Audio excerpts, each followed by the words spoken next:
I barely have time to catch sight of them before multiple energy blasts slam into my companions, once again hurling Gorgoro backward, and it left Finderath exposed.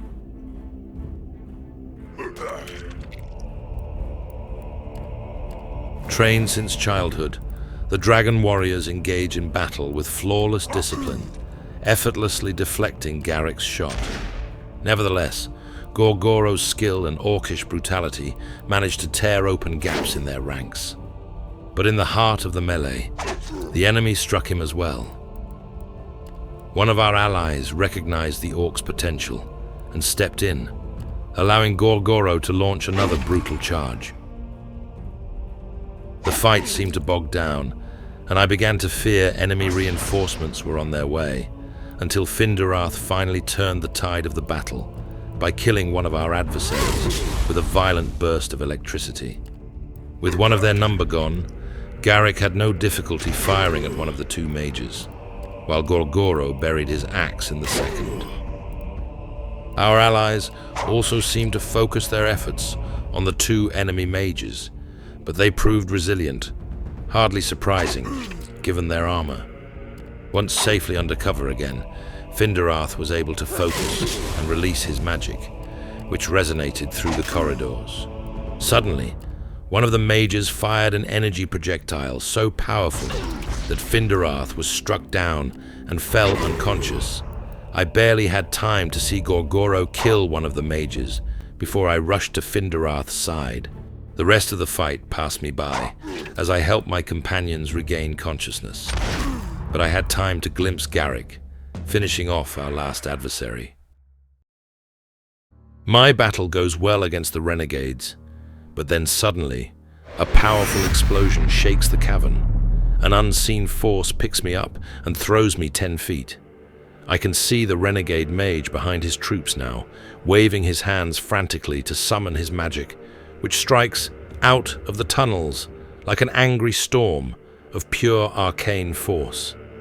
His spells kill several of my allies and severely wound the Rathanak commander, while his sorcerous shield stops any harm. But it is too late.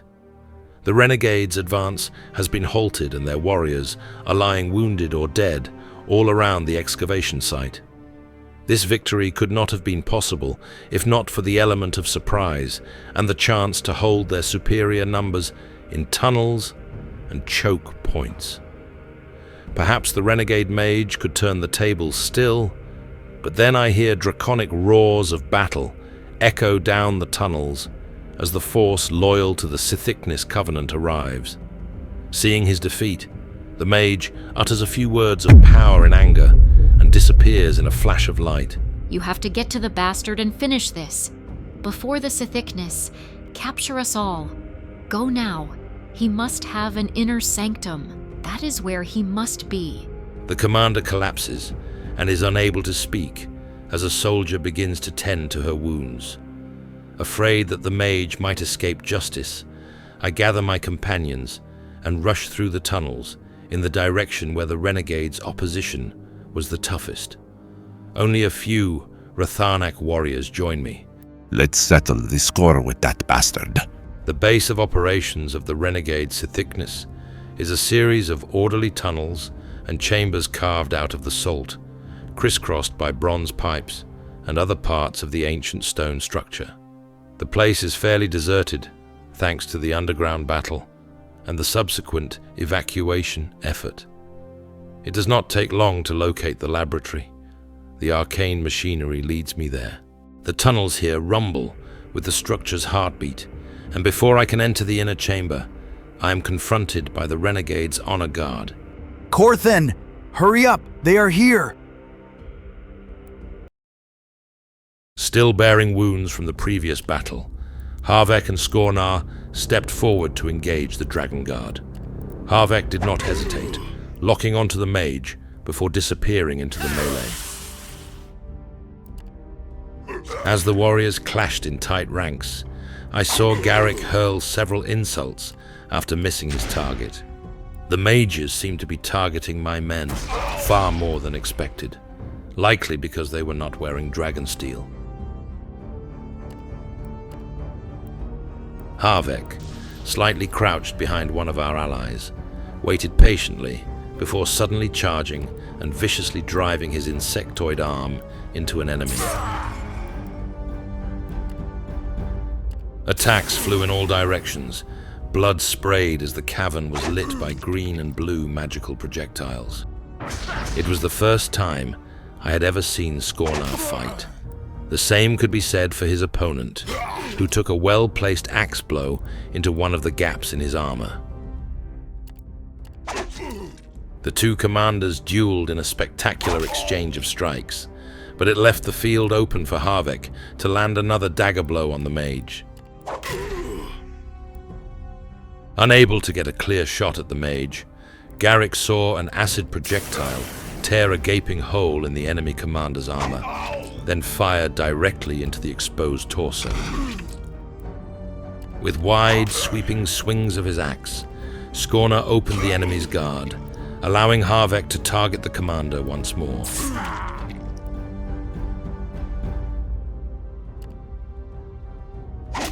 The chaos of the melee and the commander's fury left Harvek with several wounds, until he twisted his arm unnaturally and slit the commander's throat. As the battle turned in our favor, the warriors tightened their ranks, but they had not reckoned with Garrik's precision, who had been waiting for several seconds, arm extended, before finally pulling the trigger. His magic diminished, and breathless from the intensity of the fight, the renegade dragon mage tried to reach his comrade, but unable to evade every blow, he was killed by an acid projectile. Suddenly, I see Harvek collapse to the ground, covered in blood. I rush to his side, pulling him back, hoping his wounds are not too severe.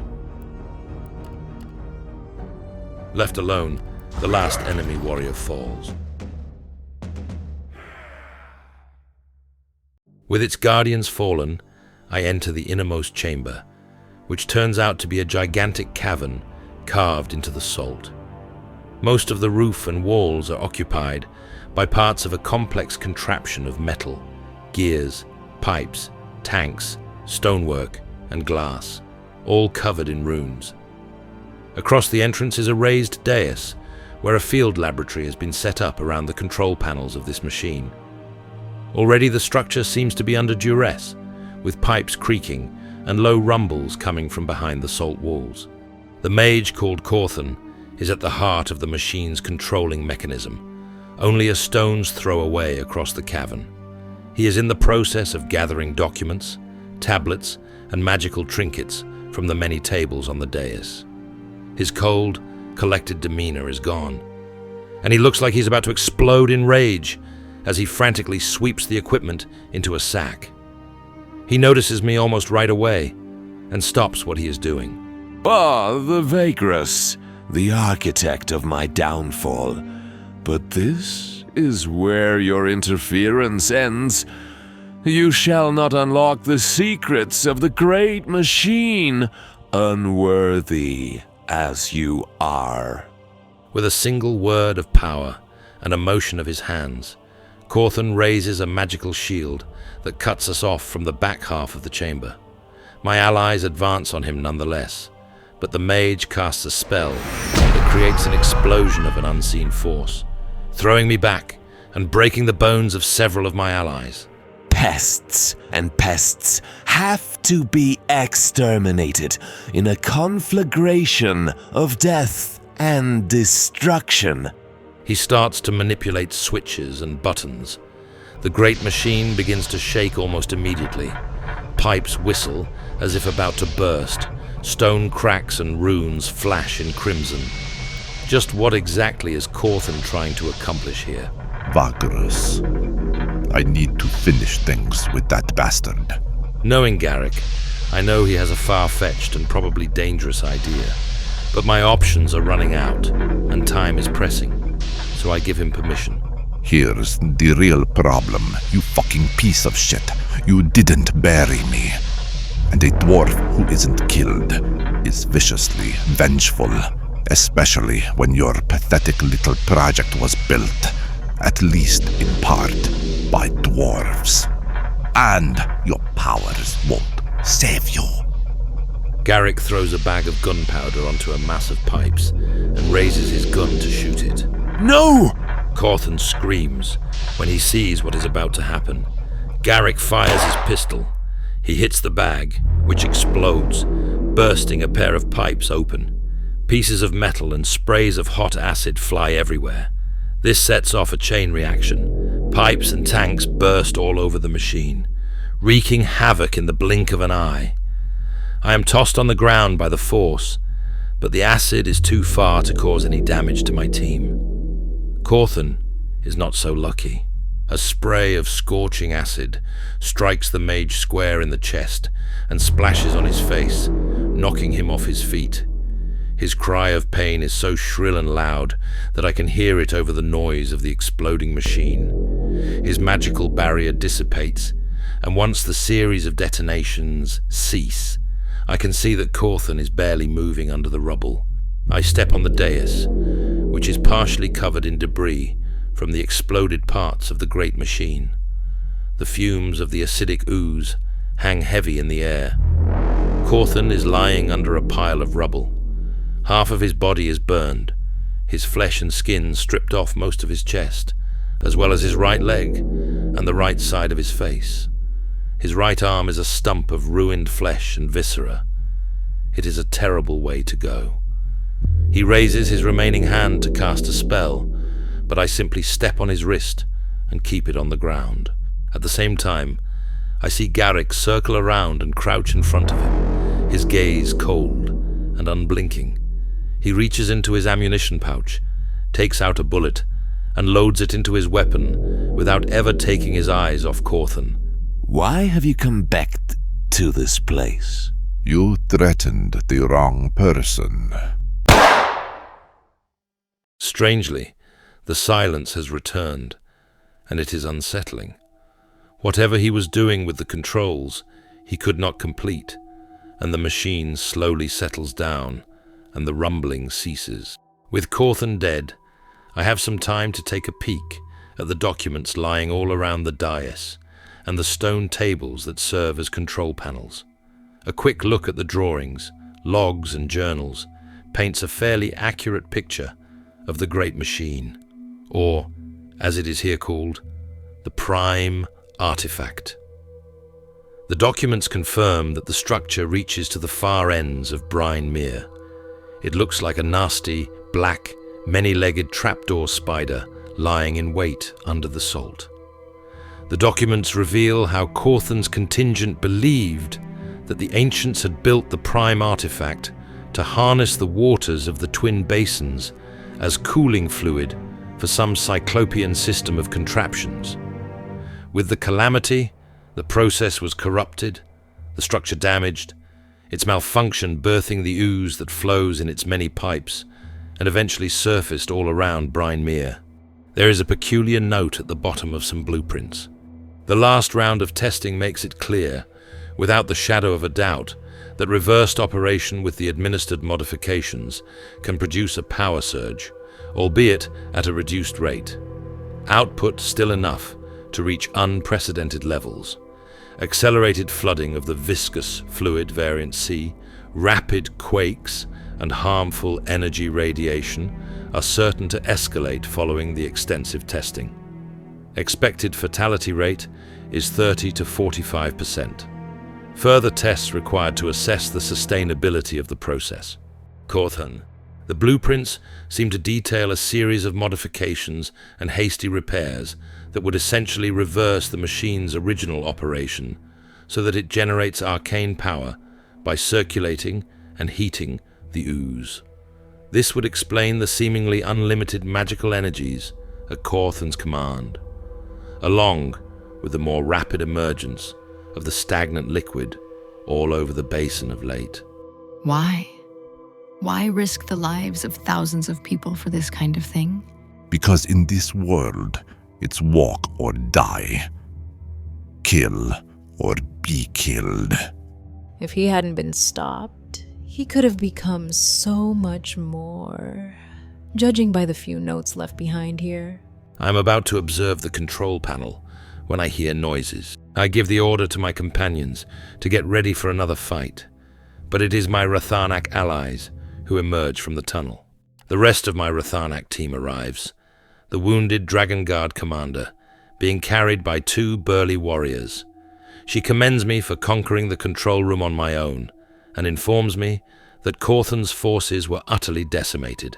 Caught between my team and the alerted loyalist Sithiknis forces, the renegades were too late to realize that they were tricked into a decisive and unfavorable confrontation. All of them were killed or captured, the last of them being hunted down by their own brethren as I speak. What a great mess this is, but one we seem to have come out on top of. It was an honor to fight at your side. Soldiers walk up to me and hand the commander a stack of documents from the dais. She looks over them briefly. Exactly what we need. Good. As you say. Now we wait. I do not have to wait much longer. The victorious loyalist Sithiknis squads arrive in a matter of minutes. They briefly consider attacking me and the Rathanak, but their commanders order them sternly to stand down. Then the leaders of the 2 factions meet and discuss the current situation briefly. But I already know that such important matters will not be decided here between Alliance and Covenant. But whatever happens in the end, Welgan's plan seems to have worked. The Sithiknis were caught in the act of hiding this magnificent discovery from their allies, and will now have to explain themselves. With the battle against the renegades concluded, and the machine secured, I have no purpose down here any longer. The Sithiknis assign a platoon to escort me, my companions, and my Rathanak friends out of the maze. After all the danger and violence I have endured down in the salt tunnels below the basin, breathing the fresh air on the surface, and even bathing in the scorching sunlight, is a great relief. Perhaps because of that, combined with the disorientation of the hours spent underground, it takes me some time to realize that I am quite far from the miners' camp where I entered the tunnels. Gathered here is a small army of Sithiknis warriors, mages and retainers, but I am escorted to a tent bearing the Rathanak colors. Chief Agent Welgan welcomes me inside with his charismatic wide grin. That was a resounding success, my friend. I am here to start talks with the Sithiknis. They have quite some explaining to do from what I've heard, but right now they are busy to clean up their own mess down there. I tell Welgan everything that happened in the maze of tunnels. By the Dragon Lords, that sabotage could have ended badly for all of us. We are really lucky that you were there to stop it. Luckily for us, you also saw everything and even managed to secure some interesting documents. Whatever this machine of theirs used to be, it was put here by the ancient Imperials indeed. Some sort of cooling mechanism, they tell me. Beats me though, there is nothing cool about this damned place. Anyways, revealing this secret is a good enough leverage for us to renegotiate our mining deal here, and we'll make sure this time we come out on top. This can only be good for you. And for you. Welgan's assistant hands me a small chest containing all kinds of gifts, silver coins, a gold talisman, and a large potion of quenching. Something to make it worth your while, friend. It's best you leave now. The Sithiknis are big softies and won't be very angry with you, but they will sure remember this. Besides, I'll have to prepare for the negotiations. You take care and come visit me when the dust settles. The salt deal will need clever merchants like yourself soon. I won't fail to do so, rest assured. Take care of yourself. I am escorted to the old plateau by a small squad of Rathanak warriors. Finally joining my comitatus at the campsite, I am welcomed by my combs, who are eager to hear what happened below ground. I tell them as much as I can, leaving out the parts I vowed to keep a secret. Mostly, I just want to rest somewhere after all that has happened.